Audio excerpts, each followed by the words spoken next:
রাহমাতুল্লাহি ওয়া বারাকাতুহু।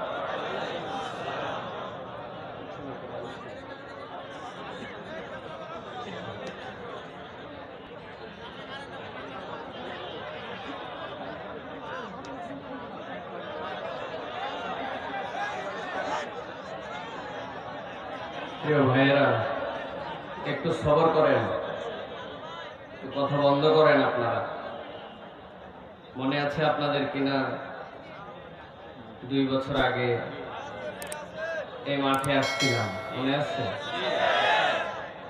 আরেকজন মানুষ আসছিলেন, তার আগে কথা বলেছিলাম, আপনাদের কাছে একটা বক্তব্য বলেছিলাম যে এই যে লক্ষ জনতা, এই জনতাকে যদি র‍্যাব দিয়ে, পুলিশ দিয়া, আর্মি দিয়ে থামাতে হয়, থামানো সম্ভব হয়তোবা হবে, তবে গুলি করা লাগবে, ঠিক কি? কিন্তু কোরআনের ময়দানে যারা শুনতে আসে কথা, তারা অত্যন্ত আদবওয়ালা মানুষ, সুতরাং চুপ করতে বললে তারা হাজার কষ্টকে উপেক্ষা করে চুপ করে যায়, ঠিক না? প্রিয় ভাইয়েরা, এই জন্য অনুরোধ করবো আপনাদের কাছে যে আপনারা একটু চুপ করেন। আর প্রত্যেকটা মাহফিলে যে আপনাদেরকে একই কথা বলতে হচ্ছে, আপনারা কেন জানি মিডিয়া আলাদের উপরে খুব বিরক্ত আপনারা। কিন্তু প্রিয় ভাইয়েরা, এই যে আপনাদের এই কাশিমপুরের যে মাহফিল, আপনি কি জানেন সারা পৃথিবীকে কাশিমপুরের মাহফিল, এই কাশিমপুরকে চিনাই দিছে আমাদের সেই মাহফিল দিয়ে। কিভাবে চিনছে? এই মিডিয়ার মাধ্যমে। এখানে আপনারা 1 লক্ষ মানুষ, বেশি হতে পারেন, ছিলেন, কম বেশি আপনাদের উপস্থিতি হবে, কিন্তু আগামীকালকে সকালের মধ্যে কত কোটি মানুষের কাছে এই বার্তা পৌঁছায় যাবে এই মিডিয়া কর্মীদের মাধ্যমে। ওরা দাঁড়ায় থাকে এমনি না, পৃথিবীর মানুষের স্বভাব হচ্ছে বসে থাকা। মানুষকে আল্লাহ যদিও 2 পায়ে দাঁড়ানোর যোগ্যতা দিয়েছেন, কিন্তু মানুষের বেসিক দাঁড়ানো না, মানুষ বসতে পছন্দ করে, ঠিক কিনা? আরে ট্রেনের একটা টিকিটের সিটের জন্য, বাসের একটা সিটের জন্য নাক মুখ ভসকায় ফেলে ঈদের আগে, আপনারাই তো সেই কাজ করেন, ঠিক না? ওরা কি সাদে দাঁড়ায়? ওরা আমরা আসছি, ক্যামেরার ফোকাসটা ঠিক করবে, এরপরে বসে পড়বে। এই যে 50-60টা ক্যামেরাম্যান আসছে, ওরাও তো বসবে। তা আপনারা আগের থেকেই কেন জানি হই হই দেন, শুধু হই হই দেওয়া। এই হই হই দিবেন না আপনারা, হই হই দেওয়াটা ভালো নয়। একটু সবর করবেন, দেখবেন যে কি হচ্ছে, তারপরে ইনশাআল্লাহ পরিস্থিতি অনুযায়ী আপনারা বুঝতে পারবেন যে না, ওরাও বসে যাবে, কিন্তু একটু সময় নিচ্ছে। সুতরাং এরকম করেন না।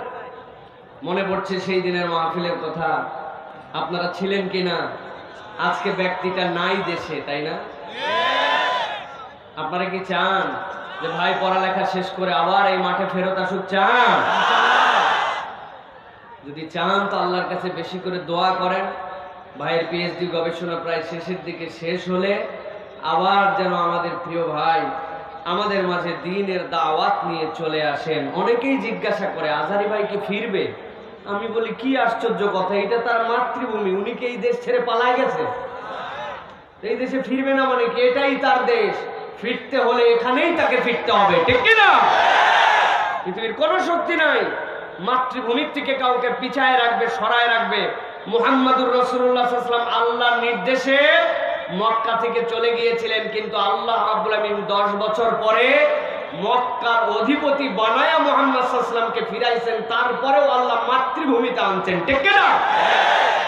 সুতরাং আল্লাহর কাছে দোয়া করবেন, আর কখনো এরকম কথা মনে করবেন না যিনি উনি বোধহয় দেশ ছেড়ে চলে গেছে। না, ভাইয়ের পরিবার এই দেশে আছে, বাচ্চা কাচ্চা এই দেশে আছে, শ্বশুর বাড়ি এই দেশে, বাপ মা এই দেশে, ছোট্ট ছোট্ট মাসুম 2টা বাচ্চা তারা এই দেশে। যাবে কোথায়? এখানেই ইনশাআল্লাহ ফেরত আসবে, ঠিক কিনা? আল্লাহ রাব্বুল আমিন কবুল করুন, আল্লাহুম্মা আমিন।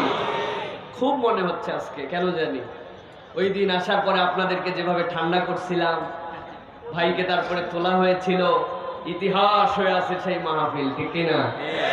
আপনারা দোয়া করেন আল্লাহ যেন তৌফিক দিলে আবার ভাই সহ আবার আসার তৌফিক দেন। নেক্সট আশাটা যেন মিজানুর রহমান আজহারী সহ আসা হয়, বলেন আল্লাহুম্মা আমিন। আল্লাহ কবুল করেন। আপনারা যারা পাশে আছেন, যদি সুযোগ থাকে আপনারা একটু বসে পড়েন।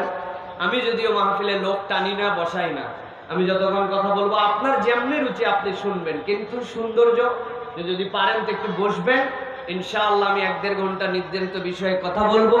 আল্লাহ রাব্বুল আলামিন যেন আমাদের সকলকে শোনার তৌফিক দেন। আমি আর দ্বিতীয়বার আপনাদেরকে বসতে, কাছে টানতে, ফাঁকা জায়গা পূরণ করতে, হইচই করতে কোনোটাই আর বলবো না। আমার কথা বলা শেষ, এবার আমার আলোচনা শুরু হবে।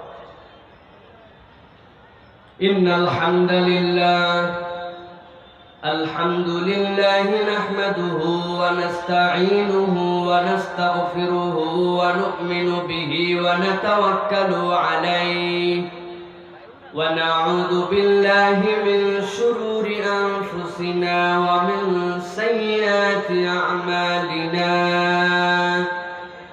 من يهد الله فلا مضل له ومن يضلل فلا هادي له وأشهد أن لا إله إلا الله وحده لا شريك له وأشهد أن سيدنا وحبيبنا وطبيب قلوبنا محمد الذي أرسل رسوله بالهدى ودين الحق ليظهره على الدين كله وكفى بالله شهيدا. فقد قال الله سبحانه وتعالى في كلامه المجيد وفي فرقان الحميد. أعوذ بالله من الشيطان الرجيم. بسم الله الرحمن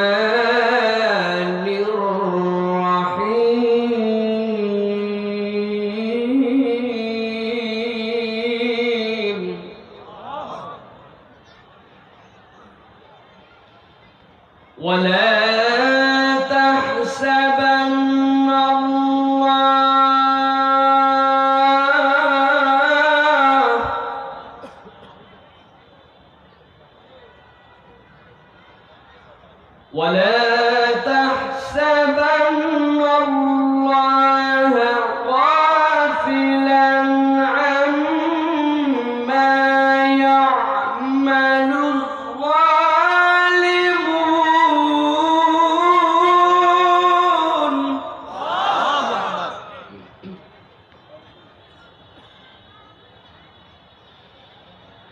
إنما يؤخرهم ليوم تشخص فيه الأبصار.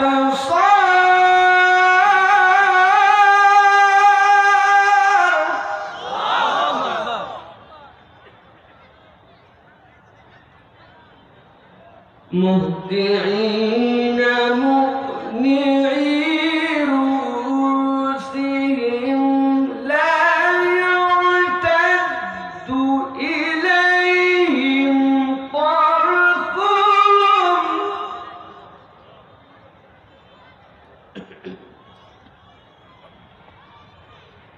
لا يرتد إليهم طرفهم وأفئدتهم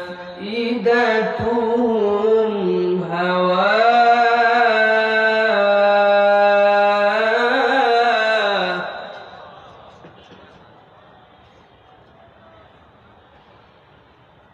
مقنعي